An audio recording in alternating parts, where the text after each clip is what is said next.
The green automobile. If I had a green automobile, I'd go find my old companion in his house on the Western Ocean. Ha ha. Ha ha ha. I'd honk my horn at his manly gate inside his wife and 3 children sprawl naked on the living room floor. He'd come running out to my car full of heroic beer and jump screaming at the wheel, for he is the greater driver. We'd pilgrimage to the highest mount of our earlier Rocky Mountain visions, laughing in each other's arms, delight surpassing the highest Rockies. And after old agony, drunk with New Year's, bounding toward the snowy horizon, blasting the dashboard with original bop, Hot Rod on the mountain, we'd batter up the cloudy highway where angels of anxiety careen through the trees and scream out of the engine.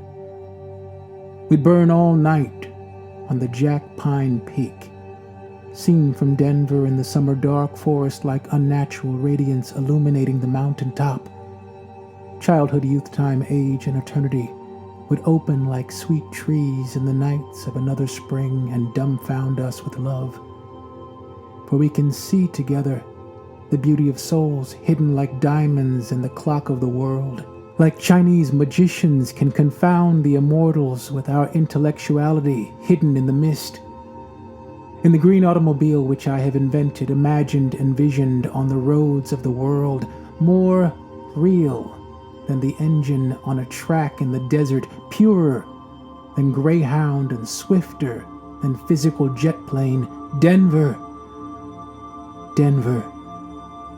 will return, roaring across the city and county building lawn which catches the pure emerald flame streaming in the wake of our auto. This time we'll buy up the city. I cashed a great check in my skull bank to found a miraculous college of the body up on the bus terminal roof. But first, we'll drive the stations of downtown, pool house, flop house, jazz joint, jail, whorehouse down Folsom, to the darkest alleys of Larimer, paying respects to Denver's father, lost on the railroad track, stupor of wine and silence, hallowing the slum of his decades. Salute him and his saintly suitcase of dark muscatel, drink and smash the sweet bottles on diesels in allegiance. Then we go driving drunk on boulevards where armies march and still parade, staggering under the invisible banner of reality. Hurtling through the street in the auto of our fate, we share an archangelic cigarette and tell each other's fortunes.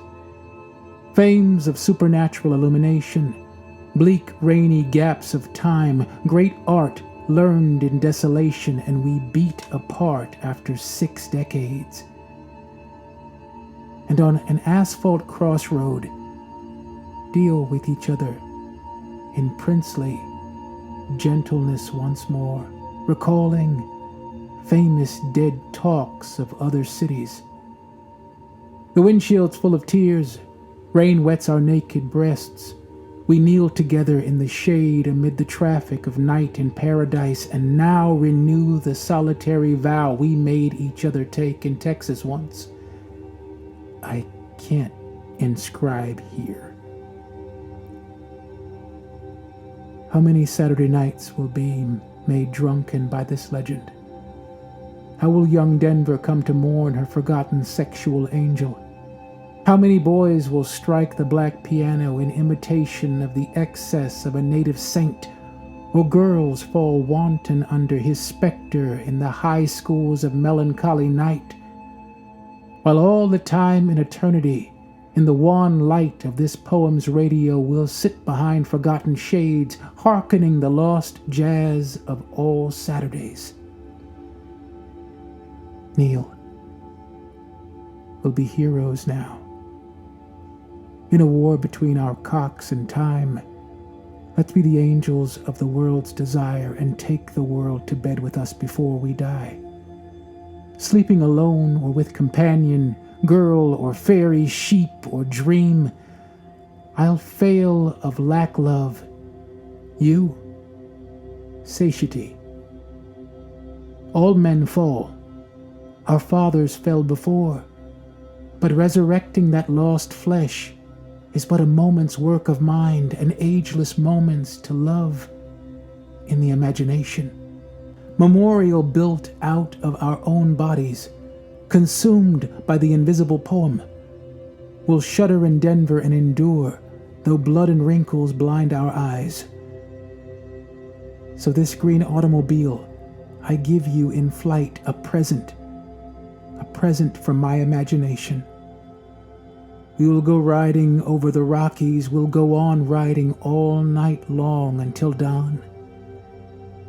Then back to your railroad, the SP, your house and your children and broken-leg destiny, you'll ride down the plains. In the morning, and back to my visions, my office and eastern apartment, I'll return to New York.